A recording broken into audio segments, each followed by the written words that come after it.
To that story of the Northwest now, political analyst Lukhona Mnguni joins us via Skype to discuss politics in that province. Lukhona, we hear today from NW Mahumapelo that 3 names will be scrutinized this weekend by the ANC. Where do they come from?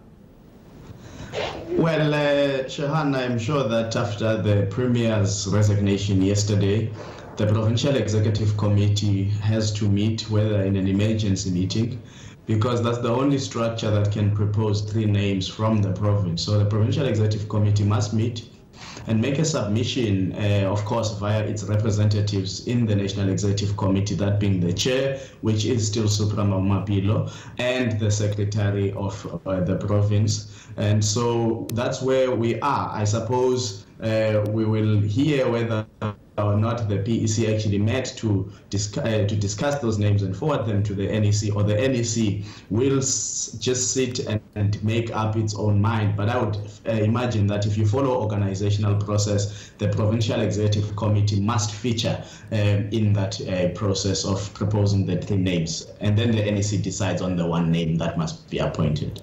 That kind of takes us back to square one, because Supra Mahumapelo was accused of corruption. That's why he ultimately resigned as Premier of the province. So now you have him leading the province, coming up with 3 other names.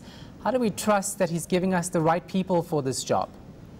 Well, you might take refuge in the fact that the wholesale administration of the Premier's office, because that office is now put under Section 101B. What will be interesting is who then takes assumption of that office from a departmental perspective at the national government. But it is put under administration, not only supervision in a way, but whoever is responsible for the Premier's office will have to give certain directives to the new Premier. So you could say this would be a lame duck Premier for as long as the national intervention continues. But what is unclear is, of course, how long is this intervention going to take? I mean, how do you anticipate that by the end of the year or by the time the next general elections come? And I think that will depend on the progress reports that will emanate from time to time, and of course the National Council of Provinces being briefed to check whether or not that intervention is still necessary in that province. Yeah, Cabinet's actually placed 5 departments under administration, full administration it says. That's what we heard today. But let's move away from the government side and talk about Supra Mahumapelo still leading the Provincial Executive Committee. Can we eventually see the NEC decide to disband this group, the PEC in the Northwest? I think in politics, you generally want to tread very carefully. It's a sticks and carrots game. So you've hit Supra with a stick insofar as taking away the premiership and, to a great extent, that level of patronage which is possible by virtue of being incumbent in government. So, of course, he has not resigned as a member of the provincial legislature. That's the other thing. So, which means he will still sit in the caucus of the provincial legislature of the ANC. And if he continues to do that, giving quite serious weight in terms of his presence and the directives that he can still give to those who are members of the executive council at the provincial level. However, if you talk about Supra, the politician still being there, he wants to continue mobilizing forces on the ground. There is no doubt he doesn't want to move into political abyss for as long as he can manage to keep himself relevant within the structures of the Northwest and use his familiar ties to actually galvanize support for him, and especially because the province will be due for a conference come 2019 provincial elective conference. So I think when you look at it that way, you might say, does the NEC want to further upset Supra, disband the Provincial Executive Committee? Is that in the best interest of the ANC in that province, when we are already starting to flag that province as one of its weaker provinces that could easily fall in the hands of the opposition come the elections of next year if the ANC doesn't approach Northwest very carefully? So you've got that where you might want to appease, especially organizations such as NEHAW, which are in your tripartite alliance, and you've seen Ramaphosa attending the Central Executive Committee of COSATU in this week to try and rebuild those ties. So NEHAW might actually relent a bit on wanting the Provincial Executive Committee disbanded entirely and give an opportunity for this to be played out in a much longer term that protects and tries to keep the unity of the ANC, fragile as it might be, towards the elections of 2019. Because remember, Shehan, at the end of the day, the logic of any political party is actually to win elections at the end of the day. So they will do anything necessary to make sure that they steer the ship towards an ANC victory in the Northwest. And I don't think disbanding that Provincial Executive Committee would bring them closer towards that victory by any chance.